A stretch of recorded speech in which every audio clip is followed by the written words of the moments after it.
I said, give me a hell yeah.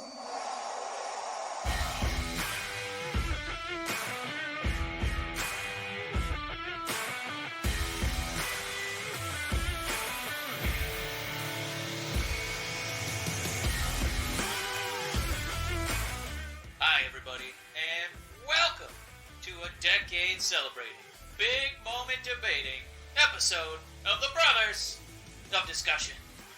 We're going to talk all the controversial moves that helped shape the state of professional wrestling at the time and going forward into the future, which is today.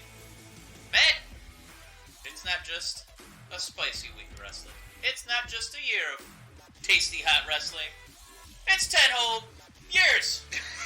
So 10 whole decades. Like, is that what you were about to 52 say? weeks times 10, 520 weeks of wrestling. Matt, how are you?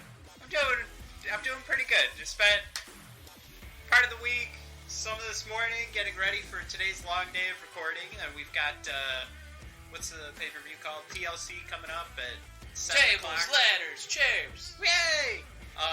We're going to see how many, we're just going to go. We're going to roll. We're going to see how many episodes we get out of this. Hopefully about 15, so it'll be good till about April. I do think we have to adjust some of the list, because that tables, ladders, chairs song from like 2 or 3 years ago is still stuck in my head. I don't remember it, to be honest. Tables, ladders, chairs. You throw it to a chair at your enemy. Tables, ladders, chairs. Anyway, that's coming up. Before we do this, how did you find us, and how do you find us in the future, and how do you tell your friends about us? You got a lot of things planned. Okay, first you got to make some friends. There you go. And then you got to tell them to go to @BOD Podcast on Twitter to find the Brothers of Discussion. I'm watching our levels because we're here together in the same room, and it's The first time. It's not. We've done it For before. the third time ever. We've only ever recorded at Mike's place together. But here we are. Yeah, thought I'd throw that out there. How'd you like? I just thought of it. The acoustics in here are incredible. So you want to find us at BOD Podcast on Twitter. Find us on the Facebook group, Live Wrestling Discussion, brought to you by BODpodcast.com. And then the Instagram is brothers_of_discussion. Man, this is super distracting having Elimination Chamber playing in the background. We're watching Elimination Chamber from earlier this year. That's a hint at what this show's all about, because we're talking best of the decade. Just kidding. What we're going to talk about today is best moments, storylines, like what define the decade that is the 2010s? Is that how the 10s? I know we're gonna have like Roaring 20s version 2.0 starting in a few weeks here. But the 10s for pro wrestling. It was actually pretty fun to take a deep dive, and I feel like the funny thing with wrestling is there's how time moves in reality, and then there's how time moves in pro wrestling, and it always feels like there's so much more time. Like when I go back and think about like Bret Hart and like Hulk Hogan, like finishing up with the WWF and Bret Hart taking over, that always feels like it was like decades ago, but it was just in the 90s. You know, it always felt like Stone Cold was around for 20 years, and really he just had like this little window of like 5 years where he was really taking over. Yeah. And then things that we're going to talk about today, I could have sworn happened way before the 2010s, and they did happen in the 2010s, and they made my list. So the strategy today is Mike and I are going to try and get each other to pop, see if we can surprise each other with our top 10 lists. Oh, no. And we are talking, again, the top 10 stories of the decade. These had to help define pro wrestling, help define the 10s, help us figure out what's going to happen in the future, help us get to 2019. Whatever did that is how we built these lists. And I can see Mike. I'm trying not to look at his list, but I can see that he's. After I said we're trying to make each other pop, he's immediately adjusting his list. Oh God! Get my poppiest ones up top. There we go. I'm feeling pretty good about mine. I feel like I might have even gone outside of what's fair because of what we normally talk about. So I kind of cheated a little bit. Maybe some New Japan Pro Wrestling stuff in. That was a spit take. So yeah, what these moments are supposed to be, before we dive into what they are, let's kind of talk about some of the criteria. Like for example, and one of my honorary mentions, man, I'm pretty sure it's going to be in yours, would be the night after WrestleMania when Dolph Ziggler cashed in his Money in the Bank contract. Okay, that's an exciting moment. The crowd went wild. It was a one-of-a-kind thing. Feels like it happened in 1999. But it just happened. Yeah, in like 6, 7 years ago. Now, the reason that I didn't include it in my actual top 10 list is because part of the criteria is these should be big moments. We're looking at a whole decade, and it should have some sort of trickle-down effect.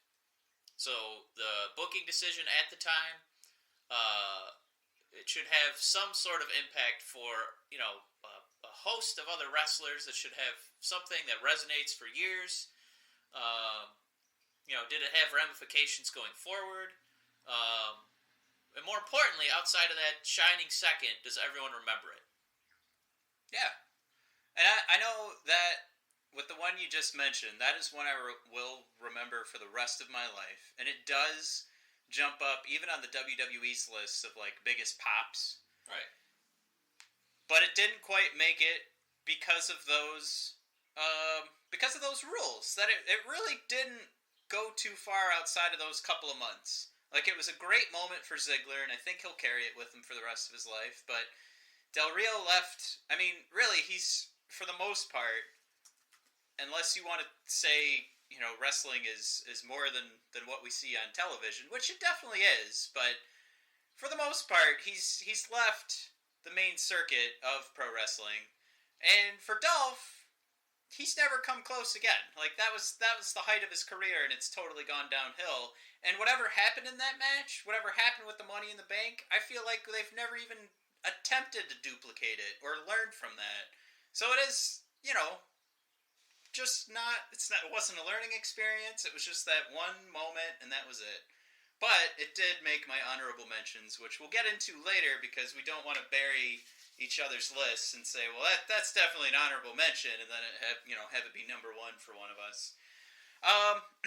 But I do want to say too, part of the rules here, if you're at home and you're going to listen to this and you're like, I can't believe, Kenny Omega fighting Jon Moxley wasn't the best moment of the decade for you guys. Like, we tried really hard to just get outside of wrestling matches. There are wrestling matches that have changed the scope of pro wrestling, but I mean, my list, I think I told you, Mike, what do I have? I can tell everybody right now, so y'all get ready. I only have one true match that made a difference in pro wrestling. And then I have a couple in my honorable mentions, but everything else is like a big story or moment that... Same. Okay. Mine are all cultural moments. I think together, it's basically 1.5 matches, I'll say that. And so with that, let's get into them. Matt, yeah. We put together 10 of these things. Some of us did 17, it sounds like. Matt, your number 10 moment from the decade. Number 10. It would be great. Number 10. Mike, number 10 for me. So I think how we'll do this too is I'll go 10, you'll go 10, then you'll go 9, and I'll go 9. Okay. Number 10, CM Punk. Ready? Leaves the WWE. Number 10 for me.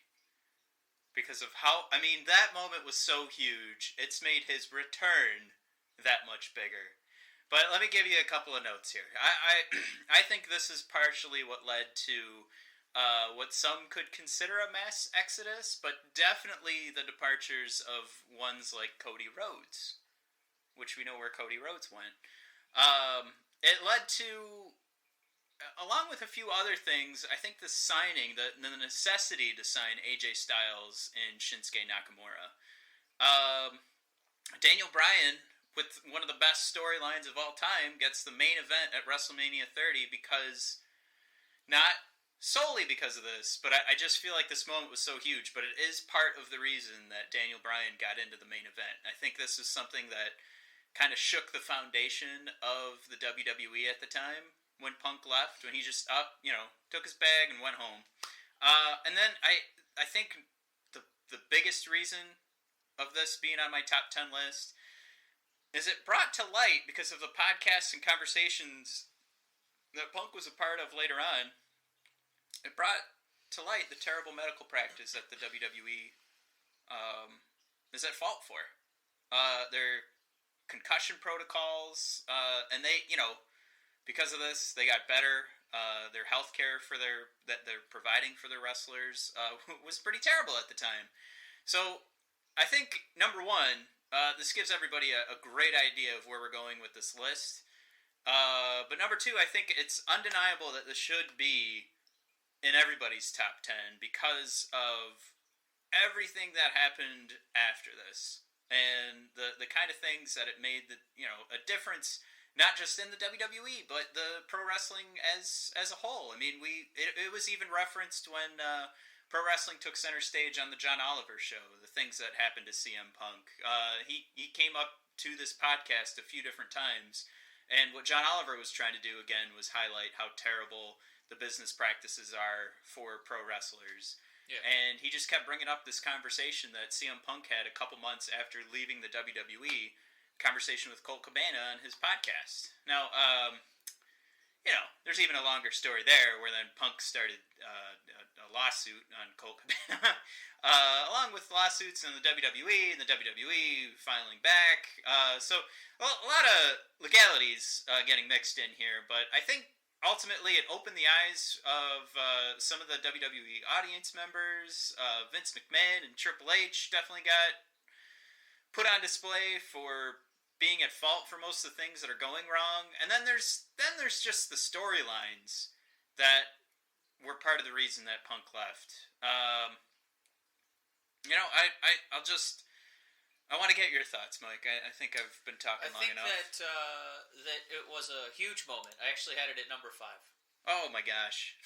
Part of the reason is, all the things you mentioned, and it's, like solving a CSI crime. There's so many, like you started that, like Punk was the crime boss, and there's so many other little trickle downs that occurred because of that. Like you were talking about, like because of that, there was much more scrutiny with what kind of people were pushed, who was pushed, why they were pushed, how injuries are treated in WWE. Like it kind of opened the door for like the fan to kind of see what it's like. We actually learned of the term independent contractor because of all this. What an issue it is for these guys, the way they put their lives on the line, and they're not even technically employees of World Wrestling Entertainment. And I think it definitely, to a much stronger extent, like beyond the what chance, because I think at this point when Punk had his last match at the 13 Rumble and Batista won, that's when it felt like everything changed, because it felt like everybody turned on that match, and that pushed us into an era where it felt like the fans do have an impact, like that WWE does listen to us, for better or worse, because they want to accommodate the people who are buying tickets, but you also don't want to have to like succumb to their wishes every time, because the bottom line is you should know what's better for us than we do, and if you just succumb to our wishes, Daniel Bryan would be undefeated and it'd be boring. Because of what it impacted the audience, the way they could interact, because they found a weakness, they found a chink in the armor for WWE, who panicked and wildly rearranged all of their main events leading into WrestleMania that year, who they were going to push, who they're going to have be champion, all that. It impacted other wrestlers. It impacted like social media talking about wrestling. Um, actually made wrestling podcasts interesting. It helped them boom where people would talk about this. So who knows? It kind of impacted the Brothers of Discussion existing.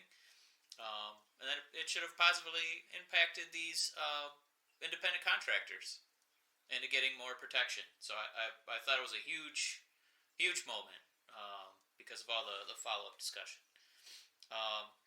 I'm going to throw in my 10 here, and it partially kind of stems from I don't think it would have existed without Punk's hasty, angry exit. And that's in the 2010s, Matt. I think we can look at it as where WWE finally embraced the everyman.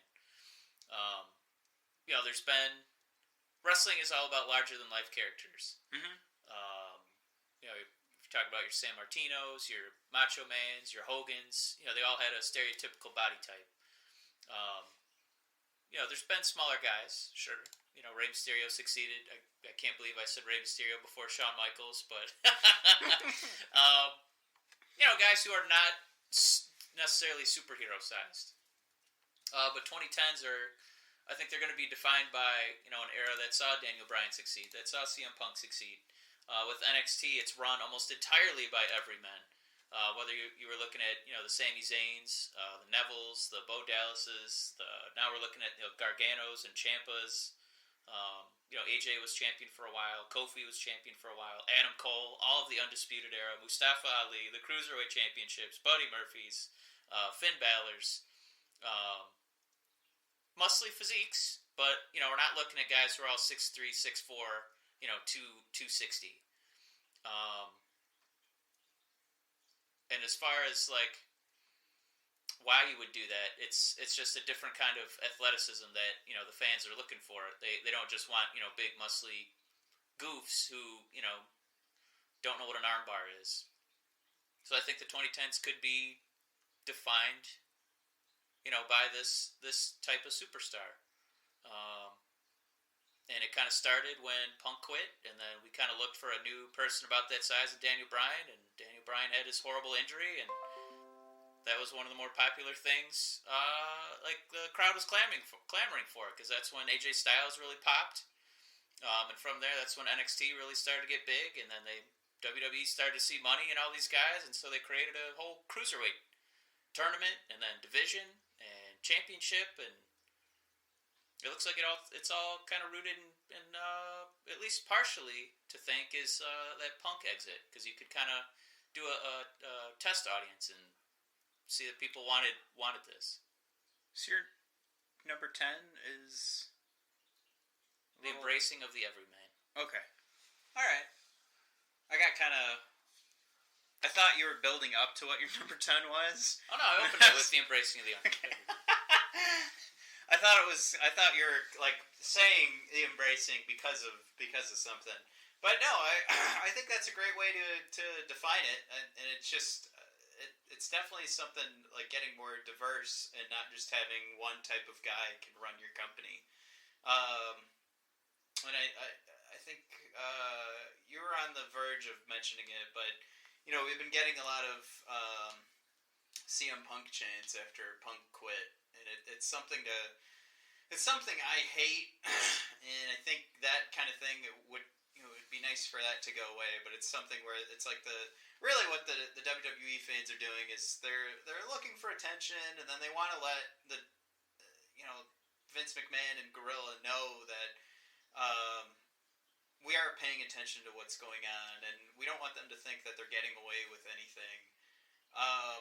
And I think that kind of morphed into why a guy like Roman Reigns we can't just accept him as our hero, and kind of going along the lines of WWE picking the everyman, and starting to maybe pull back just a twinge on how hard they might push a Roman Reigns, because he still gets the main event push, but I think with how you're saying we've defined a new type of wrestler that can succeed for this decade, and who knows, Mike? With the interesting question is where they'll go with this definition of a new type of wrestler, because they could make the argument that this has been the biggest decrease in audience, and now there's an increase in competition, Mike. So who knows what they're gonna do? Maybe they're just gonna get further away from what they, Yeah, sometimes that argument's out there, that ratings are dropping, but we've talked about it on our weekly episodes, and the ratings drop across the board for everything. Like, even the NFL, which is, the beloved sport of the United States, even their ratings are dropping. And it's not that people necessarily lose interest in, said topic. It's just that that rating system is antiquated. So people would rather DVR, the NFL or watch on an app or something like that. So it's a little bit tougher to say. And, especially WWE Network, it doesn't have, we don't do pay-per-views anymore. It's a special event that you could watch on your phone, and where you could have a bunch of people over, watch it on your PlayStation or what have you. So I don't think WWE's worried too much about those numbers dropping, and thinking that that's the reason why. At least I would hope so, because it's all about getting people in front of that network, like we're doing happen to be doing tonight for tables, ladders, and chairs. But Matt, I don't know if you want to go into this more, or if this is something that touched your list, or we could go into number 9. I would say that it touches my list in a bunch of different ways, but I think I just did it in different ways. I could probably make the argument that my number 9 is that, but you're going to do yours first. But okay. I wanted to say, in regards to, we understand that the ratings aren't making that big of a difference anymore, and there's so many other things to measure to make sure that people are aware of your product and are buying it. But I do wonder if the WWE, they are a company that they've shown us that they are willing to listen, but they're also a company that when they have an opportunity to tell us that they were right all along, that they want to take that opportunity. So I wonder if it'll start to turn into something, in a more Roman Reigns Reignsy direction, because they'll just turn around and go, well, you know what?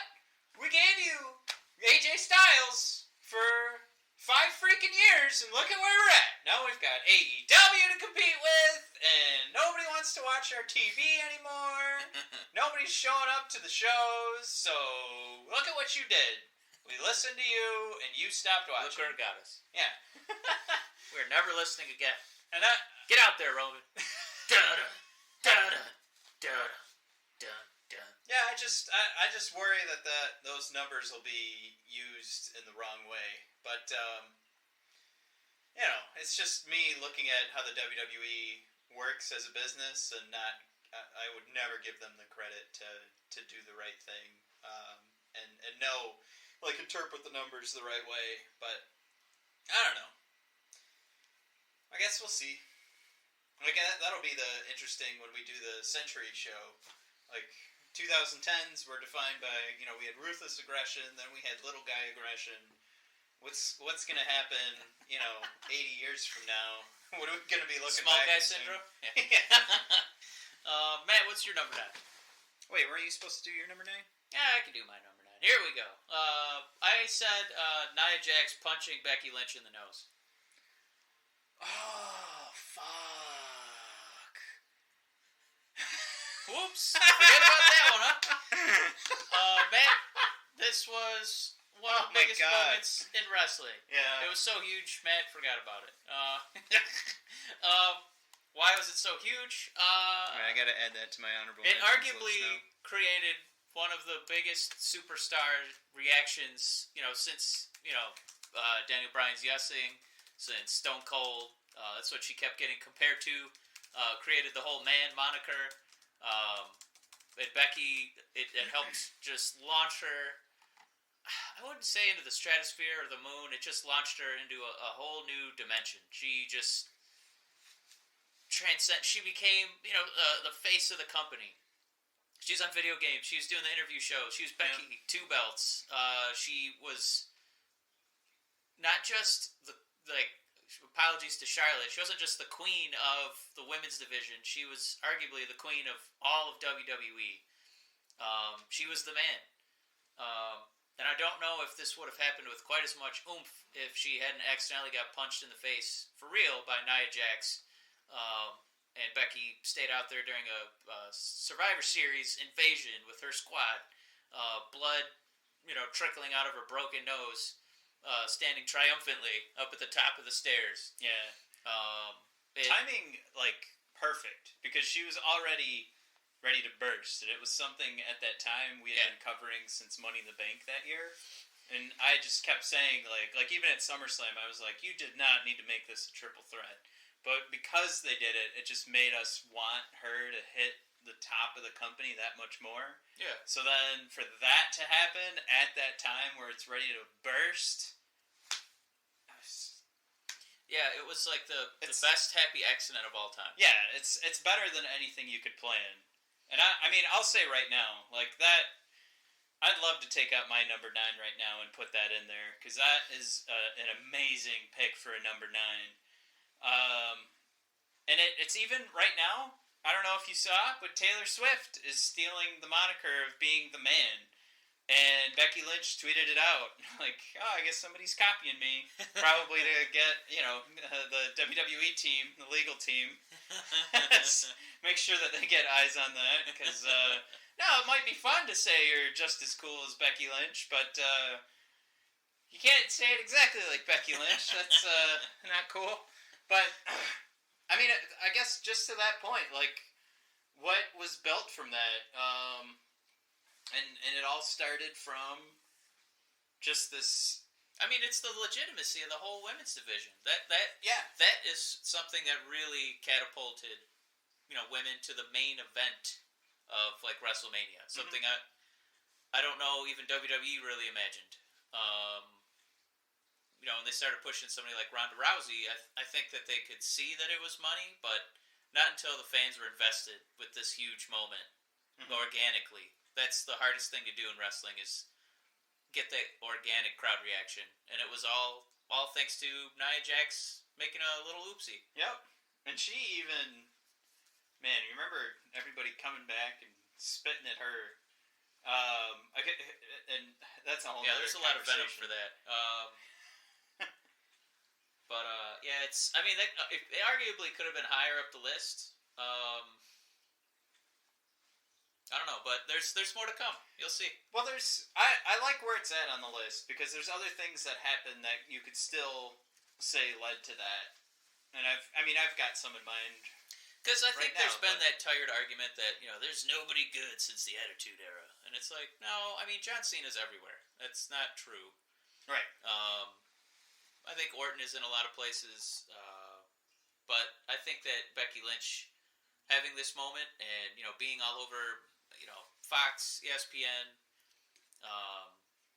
Kids' Choice Awards, I know it sounds silly to even put that in the same breath, but it's true. It made wrestling cool again. Becky made wrestling cool.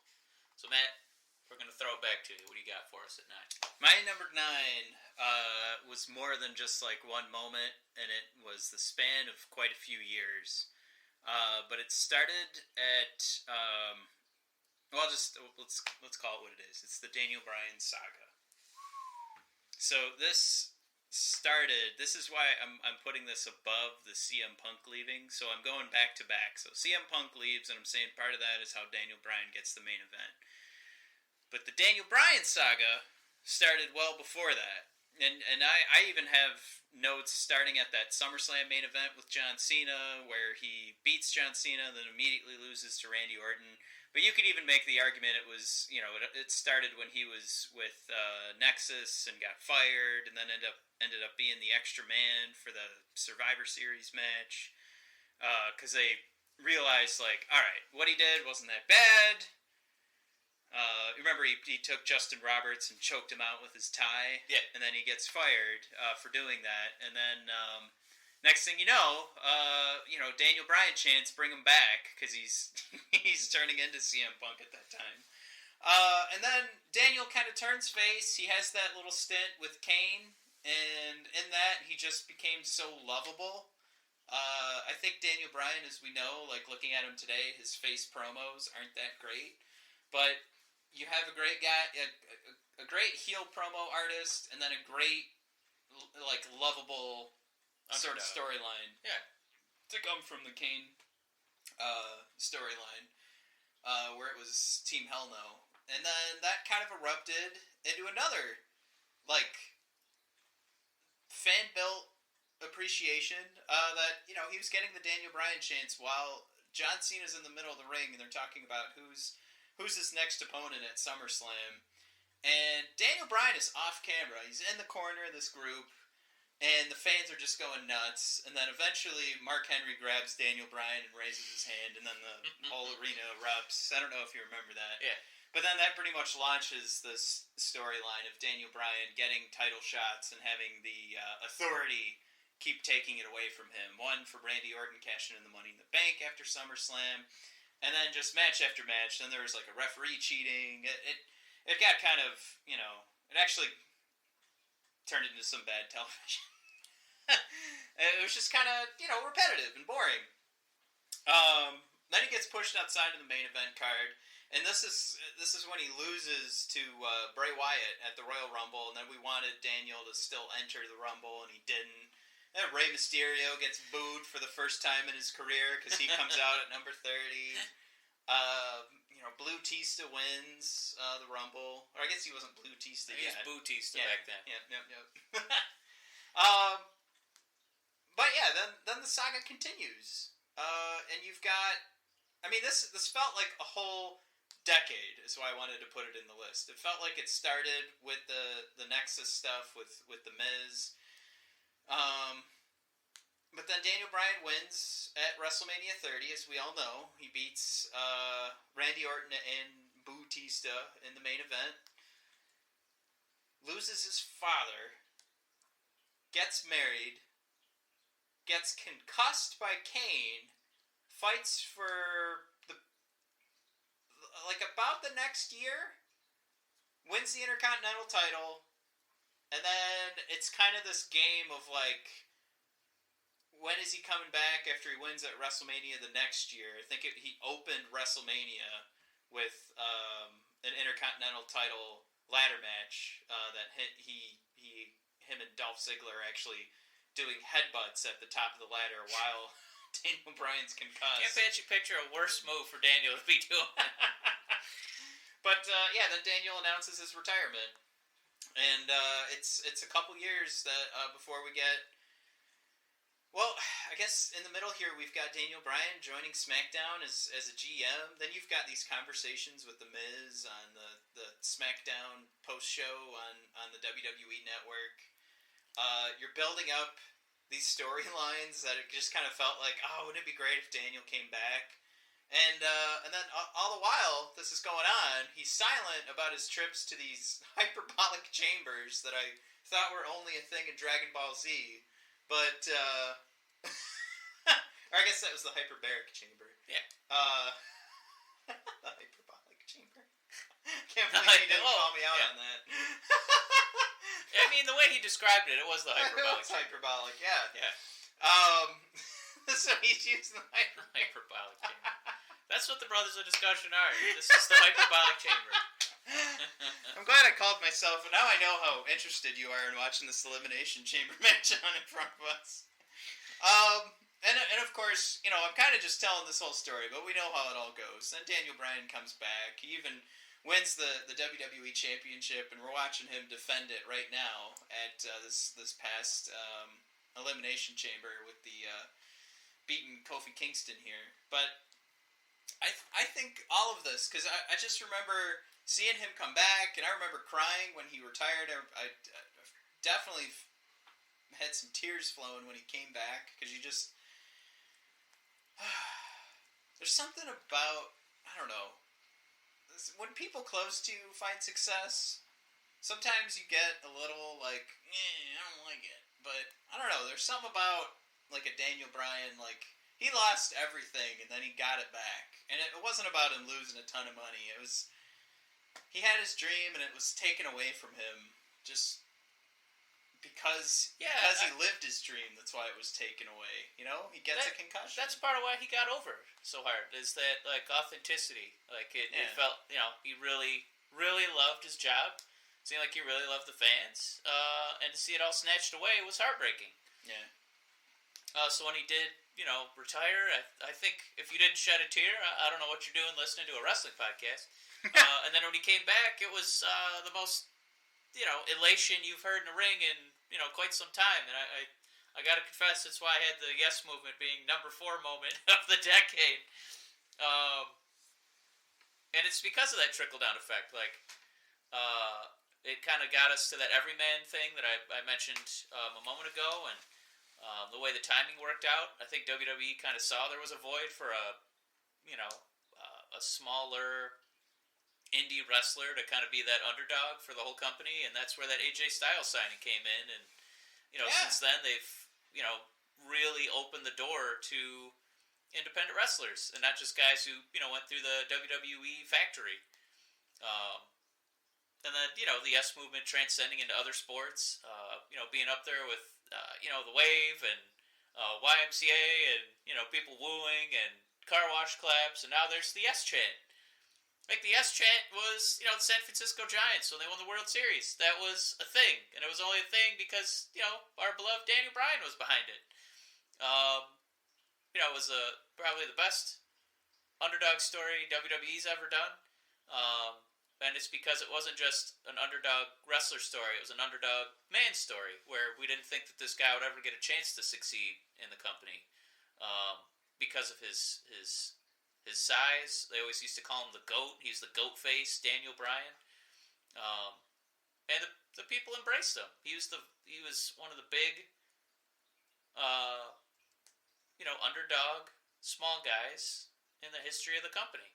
And I think you could put him on, make a case for him being on the Mount Rushmore. Amazing wrestlers. Yeah, I'm happy to take off some of these guys once we learn more about their lives. Talk about Ric Flair and Hulk Hogan. Jesus, what a great couple of lives they've lived. But then you've got a Daniel Bryan who fights for the planet and wants to make it a better place. He gets booed for recycling. Actively, right. So let's compare real quick. You've got Ric Flair. Every weekend is going to a different football game so that he can have 60,000 people chanting Ric Flair and going, woo, back at him so he can live the glory days again.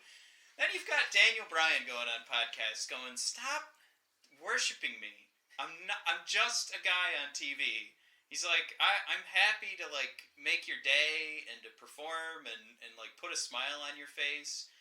But I'm just a guy. And that's all he wants to be. Yeah. And he's doing it that way, he's working this whole thing the right way. And he's got a nice little He's family. Such a guy, we can't help but idolize him. Yeah.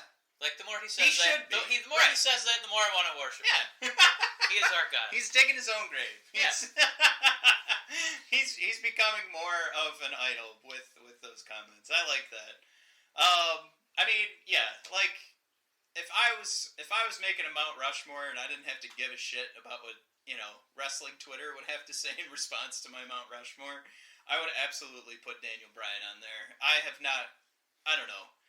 I guess I was gonna say I haven't cried at a Ric Flair moment, but I forgot about HBK. I'm sorry. Putting down Old Yeller. Yep. Alright, so that's my number 9. So now I've got to jump down to number 8.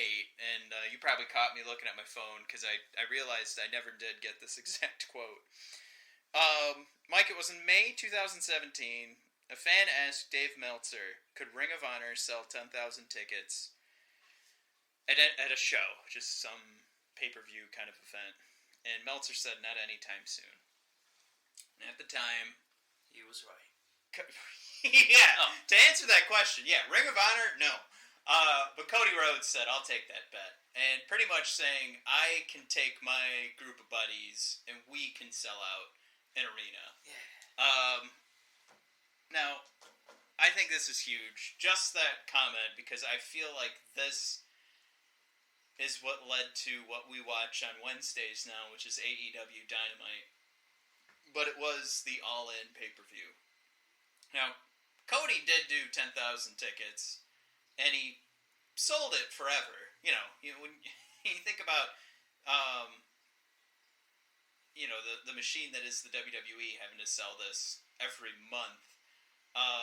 But Cody had less resources, and I think what this did was say that there was room for another wrestling brand.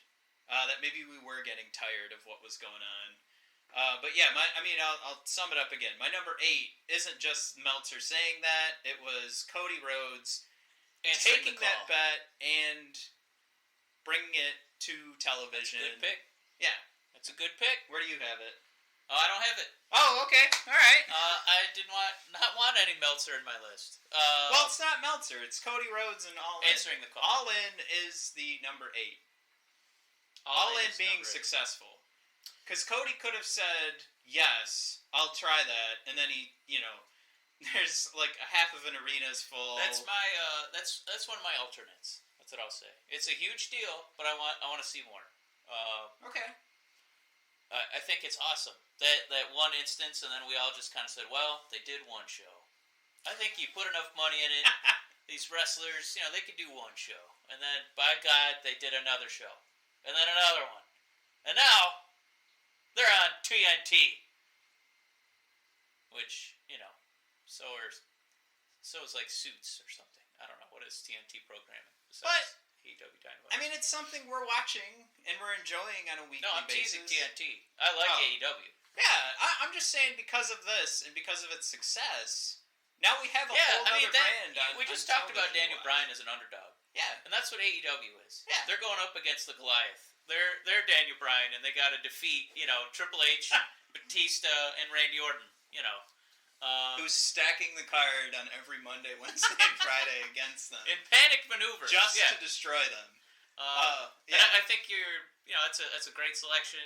WWE pretended that it was just a friendly competition, but they also, like you said, they just booked balls to the wall. Title matches every single Wednesday to try and keep you from watching the show. Yeah, which has actually been a pretty strong wrestling. So if we replay this episode, the way we'd have to paint this picture is that this upcoming Wednesday is Rhea Ripley versus Shayna Baszler and Adam Cole versus Finn Balor. 2 old Bullet Club members going at it. Yeah. And I know everybody always wants to see AJ and Finn just constantly going at it, but you can't forget about that connection too. Right. I'm saying this is happening. You New Japan elitist. Go ahead. This is happening because of Cody and All In. Because if that show isn't successful, then we don't. Yeah, exactly. Some of this stuff WWE kind of misfired. Like we saw some of the silly. We have the boxer that showed up at a pay-per-view, and then the other UFC fighter that lost to Brock Lesnar. Like, some of this stuff is a huge misfire that they thought was necessary to try and, I don't know, flash their wallet against AEW. But I think that is where all of this matters, is like you put it, is the reaction from WWE. That's where we know that Cody Rhodes' success is a threat to the WWE. Now, if I had to put down my every penny I had into which company is still going to be around in 10 years, I know where I'd put that money. But that doesn't mean I'm not going to watch AEW every week, pay for all the pay-per-views, and hope and pray that even while they're not, I think right now their show is still going through some kinks. Those Dynamite shows, I think some of the matches... I mean, to be fair, WWE's going through kinks, and they've been on TV for like 35 years. Yeah. But I just mean, even with that happening, all I want to see is success for them. Yeah. Because that just means we have another TV show to watch, and I think that's good. Now, what I hope for in the future is that, like, Raw or SmackDown will go away, and we can just make that like a 1-2 hour show per week, and then we've got NXT and then AEW, and then that would be so much better for my time. We've got other things we got to watch. There's a new Witcher show coming out on Netflix. Here we go. Okay. Just how are we? All right, let me do my number 8. We don't want to hear about Matt's Witcher podcast. Oh, come on! Why can't? Here we go. All right, number 8. Matt, I like picking these huge moments that affect the entire company. You ready? Yes. Number 8. Kofi Kingston becomes the first ever black WWE champion. Boom. Nice. Could have been higher on the list. I put it at 8. So I don't know if that's a metaphor. I don't know. I'm like, I'll just say I'm adjacent to that. I think I did something where it was like, how did Kofi get to this point? Yeah. But it's my number 6, so there's a little teaser. But I'm not exactly that. I mean, I guess you could say Mark Henry was World Heavyweight Champion briefly, but to be WWE Champion. Oh my gosh. I'm just kidding. That didn't happen in the I don't think it's any kind of secret that if you go on the WWE Network, most of the black wrestlers are just treated like goofs. Today we have Street Profits, but we used to have, Crime Time. MVP came out of an inflatable tube. Shelton Benjamin didn't win a thing in his life.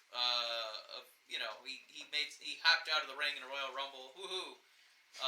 You got Junkyard Dog, he's a Hall of Famer. You got Coco Beware, Hall of Famer. Never ever got to be the guy. It's not fantastic how Kofi got to that point. It was because of an injury to Mustafa Ali, and Kofi was a last-minute replacement. But I think it was one of those, those things where WWE looked at how the crowd was kind of reacting to Kofi, and they're like, my God, maybe we do have something here. And at a time when, culturally, people are trying to be a little more woke about, the state of being an African-American in the United States right now, WWE always tries to, they're always like a day late to the party. Yeah. And so they're kind of like, wait, we have black guys. Maybe we should do something nice for them. They've been wrestling, for 35 years, as, Monday Night Raw been around. And we've not even like Bobby Lashley, who's a classic Vince McMahon, cutout of what a wrestler should look like. Well, that's it. He's not a classic Vince McMahon cutout. It's the wrong... Yeah, yeah, exactly. You can't tan him. Right. Sorry. So that's, it's been, since we've been watching wrestling, there has not been a black man with the championship. And Kofi finally got it. He didn't have it, for one night and then immediately give it back to a white person. He actually got to carry it, from WrestleMania all the way into the summer. He got to feud with, Randy Orton for a while, and he finally lost it to Daniel Bryan. Came all the way full circle. Wait, you're blinking at who did he lose it to? Brock Lesnar. Oh, Lesnar. I'm so sorry. No, it was that 2-second match. I remember now. Yeah, he jumped up. Lesnar caught him. F5. We all cried. Let's go home. Yeah, we gotta wrap it up. and since then, he's just completely, not focused on the belt or a rematch. Yep. So it's kind of back to WWE storytelling and treatment of black people. But at least, I think it demonstrated that we care. Mm-hmm. It demonstrated that we were happy to see him do that, and we were happy that at least he had the run that he had. Yeah. And hopefully that speaks well for the coming class behind him. Be it his own tag team partners, Big E or Xavier, be it Keith Lee in NXT, be it the Velveteen Dream. I think one of the themes I keep hearing with all these different podcasts I listen to, our other show is about hockey, and I brought it up on that show because the NHL is having its own trouble with diversity right now. But you gotta ask yourself, you can't fix everything in one day. It would be fantastic. Sometimes you gotta be a realist and accept that the thing that you like isn't perfect, but is it better than it was yesterday? And I think the WWE... Or, you know what? Who cares what the WWE can say? As a fan, I can look at the WWE and say, you know what? It is better than it was yesterday. And if you want to take that as like if I'm talking about it's better than it was a couple months ago or better than it was a few years ago. I think that's true. It's still not perfect. We have the departure of Jordan Miles, and I honestly feel like this guy has some real psychological issues that people are saying, see, we shouldn't have listened to Jordan Miles. No, I think because of what happened, it kind of got worse for him, his own psychological state. So something like not ignoring Jordan Miles on these issues would be like the next step. So the next time this happens, we don't have a guy that goes to Twitter and loses his mind. And I don't say that lightly. I'm honestly concerned for this man's well-being. But, you'd like to see that not be a thing. And I think we're moving forward that when something bad happens, that they're at least making some movement to not let it happen again. Yeah, I mean, his name, because you want to say Jordan Miles, because that's how we knew him in NXT. And they had a super racist looking t-shirt. That's what Matt's referencing. Now he's Albert Christian Hardy. That's his, birth name. He wrestles as ACH. It kind of sucks that we got to put him in the same breath, but it's just that kind of,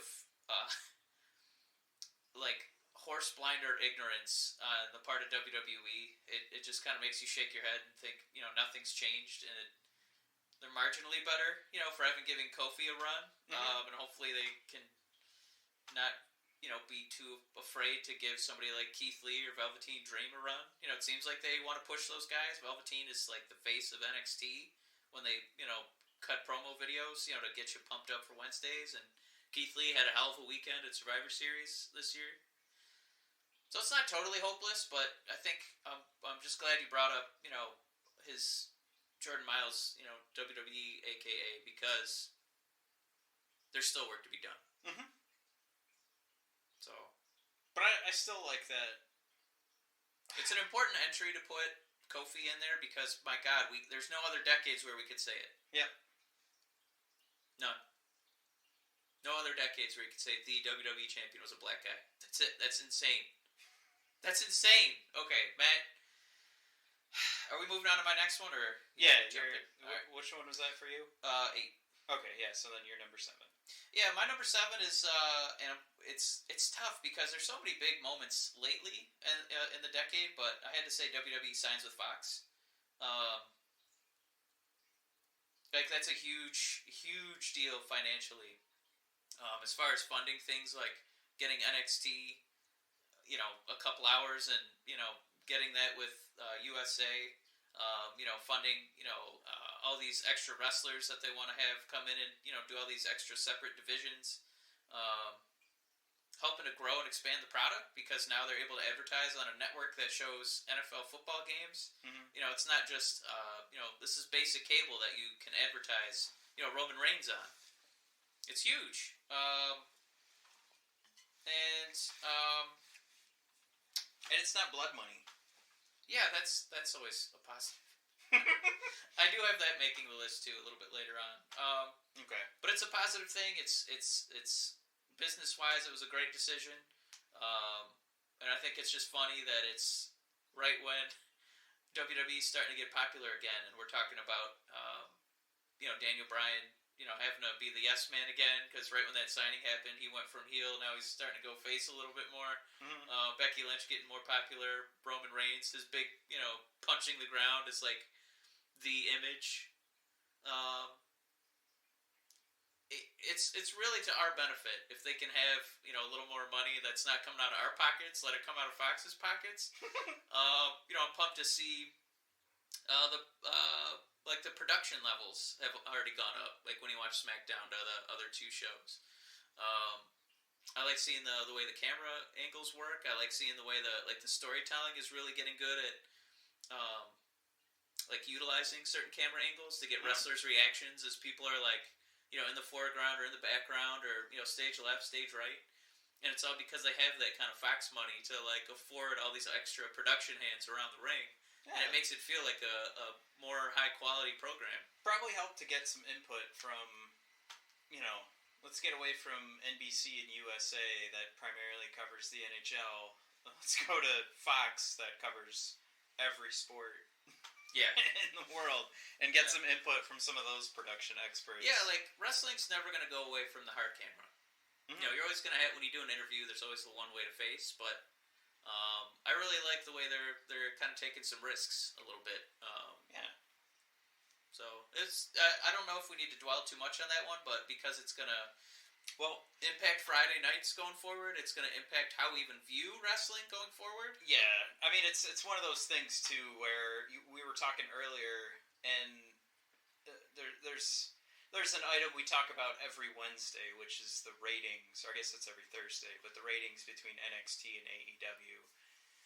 If you want to know or see the first bit of evidence that does not matter, it's the $1 billion that Fox gave WWE before any of this started. There was so much more money to be gotten. To be got. That's so far outside the There's realm. Benjamins to be got. Yeah, it's so far outside the realm of like what ratings are measuring right now that it's not even funny. But that's Exhibit A. You know what I mean? Like that is it right there. That's where wrestling is right now. That's where the money's at. That's how much the value of the dollar has changed. That even something that we know is more niche than anything is worth $1 billion. And then that's also your evidence too that the WWE is going to have more resources than anybody to outbid for more talent, to make their show look better, to make sure that they're still here in another 10 years. I mean, it all wraps together. But I think you're right. Like that actually, like those numbers even being announced helped the WWE stock grow, and I think we're gonna see more of what's to come in the next decade. You know, like I think we've seen some small changes here as we end the year, and SmackDown has really only been on Fox since October. But I think that's the most exciting part is seeing where all this Fox money goes going forward. You know what's funny about it too is like when you're on USA, Yeah. it almost feels like you could kind of rest on your laurels. Like, it's USA. Who's watching USA? But now that you're on Fox, it's kind of like, Oh shit! we better get some razzle dazzle out there. That's like when Cover Roman Reigns and dog food. Come on, get out there, Corbin. Sometimes I look at our podcast listener numbers, and when we have it, like one of our episodes now has 250 plays on it, and I was like, oh fuck, I better go back and listen to that one and make sure it's good. I'm sure it was a good one. It was tagged just right, so now it kind of blew up. I'm like, oh fuck, what if it's bad? Yeah, I mean, you gotta. I like right when that signing happened. That's when we started having like NXT invasions, the Raw invasions, all that fun stuff was going on. I don't know if it's gonna keep going now the Survivor Series is over, but we're right up to Royal Rumble. All those guys are gonna start fighting again, and we gotta really impress them. You gotta make people tune in on Friday night. How are you gonna make them watch a wrestling show?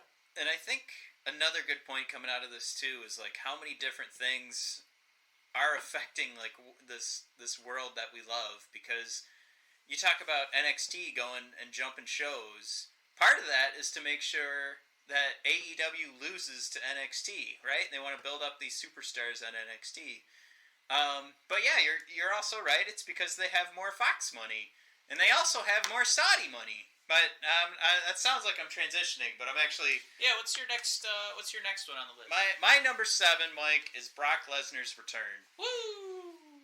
I think this caused so many wrestlers to leave the WWE. It obviously affected the way some main events are booked, and like what's acceptable for a main event match. We've seen a guy that's pretty much held the title for a majority of the time during this decade. He dethroned John Cena as the unbeatable superstar. I'm not going to say face or heel, because Brock Lesnar seems to be outside of that realm.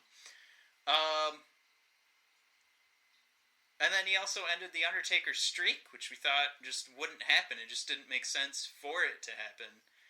And then we saw where that, like, kind of how that changed the Undertaker's career, and you and I talked about that, and I actually left that off my list, so I'll at least say that. I don't know if you included it on yours, but, then we saw the Undertaker kind of just stick around forever to try and redeem himself after losing to Brock, and now it just looks worse and worse. This is actually the next thing on my list, too. Is Brock Lesnar? Number 6.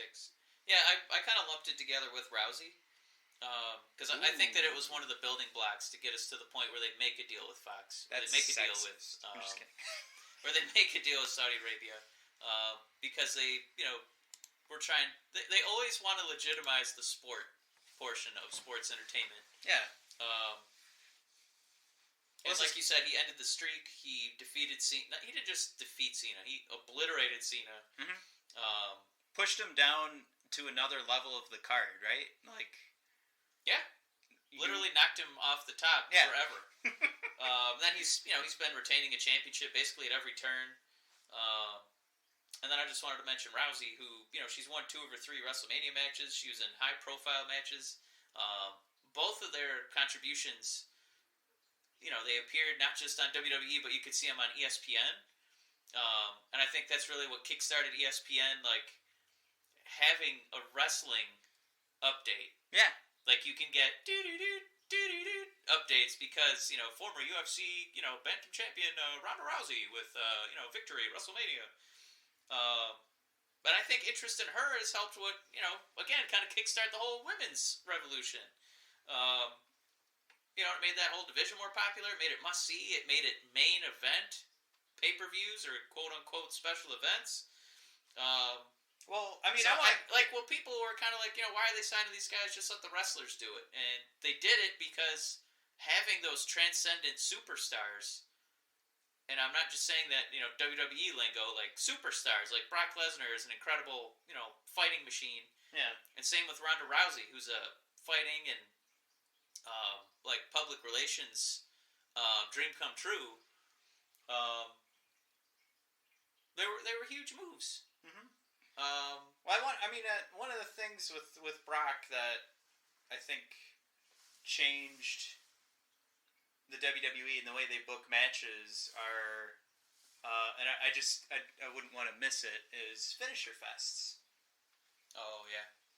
Now we have main events at WrestleMania and SummerSlam and the biggest shows that WWE has to offer are, that's what I'm going to dub them, are finisher fests. And it's because of that return of Brock Lesnar and the idea that he's not really getting hurt by a punch or a kick or, a suplex to him or barely, we watched his triple threat with John Cena and Seth Rollins. He got put through a table with a couple of finishers and he still won the match.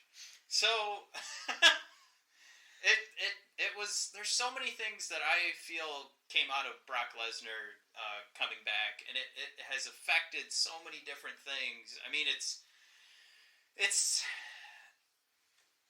changed the rule on like defending the title every 30 days. They're changing the rules on rematches. It's brought in.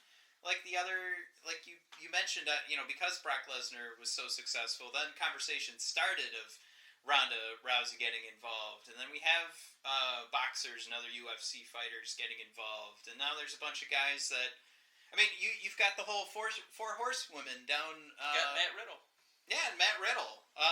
Like people getting started in NXT now because they probably see, oh my God, I have a talent for fighting, and I can just go to the WWE and not die by 40. It's a win-win for them. And if you get a Matt Riddle out of it, for us as viewers, that's a win for us, right? Yeah, like the magic of wrestling is that you suspend disbelief. Mm-hmm. And I think that having these real UFC fighters out there who do actual maneuvers that, can break your arms and break your legs and, make you pass out, but adds an extra thrill as a fan. So It's like a more enjoyable viewing product as well. So you might kind of grind your molars because you're not just watching, classic, mat wrestling between, a couple of under 80-pound guys. But having a monster like Lesnar, it's it's different strokes for different folks, and it's just, something that, you don't get everywhere else. This is a special occasion. That's what Lesnar is. That's what Ronda was. I think that's kind of what Shayna Baszler can be. It's a big deal, and it's signings like that helped get deals with Fox. Yeah. Awful, disgusting blood money deals with Saudi Arabia. Is it time for my next moment? So you went 8-7, so then I go 7-6, but we know you're 6, right? Yeah, so do your 6. So my 6 is the formation of the New Day. Okay, what? Formation of the New Day? Yeah. We're talking right now. We are an hour in. It's 6:50 p.m. I'm helping Mike out here because he pointed at his fake watch. The New Day gets formed. And we pretty much have the best tag team in the decade in the New Day. Arguably, you could put the Usos in there, but the most highly decorated, and then you've got, like you mentioned before, Kofi Kingston winning the WWE Championship out of this faction. Mike, I know we kind of already touched on it, but I think for me, I just wanted to take it to the New Day being formed is what resulted in all of that good fortune and changes in the WWE. I mean, they let Xavier Woods, Big E, and Kofi be themselves. I mean, Xavier went as far as to even put his video game channel as a part of the WWE programming, is up, up, down, down. These guys got so popular that they weren't even a part of one of the WrestleManias and were just hosts. And that was enough to sell the New Day and make sure those guys were making money. But I can tell, Mike, you're looking at your phone. I think we need to... We gotta stop for a second. So here's what we're gonna do. We are halfway through our list, because we know Mike's is including UFC fighters. What's your number 6? Yeah. Okay. Yeah, So, embracing Brock Lesnar and Ronda Rousey. so yeah, we're gonna stop here at halfway, and we're gonna give you guys number 5 through 1 on the next episode. So it'll be our part 2 of counting down the decade in pro wrestling. So with that, everybody, thank you very much for tuning in, and please come back and check out where we are at for numbers 5 through 1.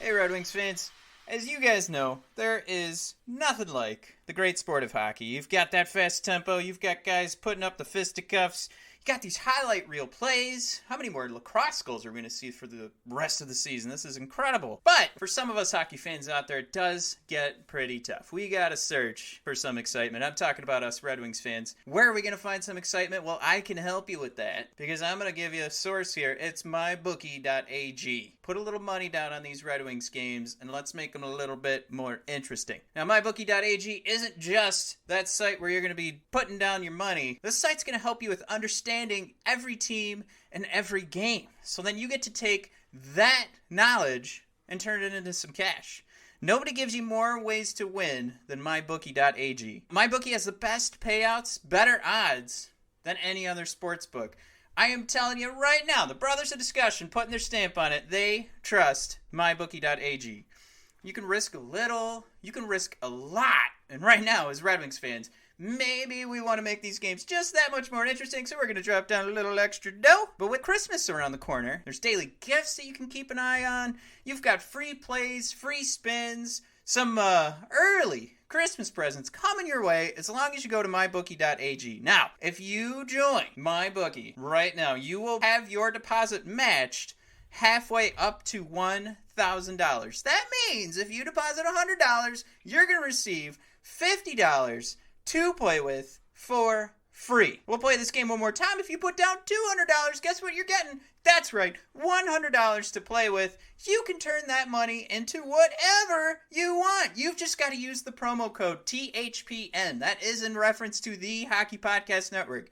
Use the code THPN and activate your account, and you're going to be able to get this half of your deposit put right into your account from day one. Visit mybookie.ag today. You play, you win, and you get paid.